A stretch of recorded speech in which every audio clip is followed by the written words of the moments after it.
Ty radši buď sticha, krucifix a už je fakt nevytáčej. Co je na tom běžnýho? Proč vám tady 4 roky říkám, že ty smlouvy potřebuju, než na tu praxi půjdete. No radši jo.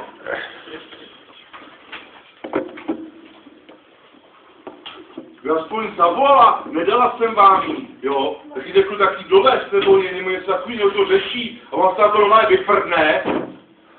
Je na praxi bez potvrzení smlouvy. To je všechno prostě na háku, jste taková banda, jenom se kde zaší, kde s tím vyjebat, aby prostě, a jak máte mít nějakou zodpovědnost, tak vás nezajímá vůbec nic. Kašlete na všechno a opravdu už vás mám plný zuby. No tady můžu mít 1000 proslovů, 1000 keců furt to padá někam úplně mimo. Furt problémy, kam se podívá.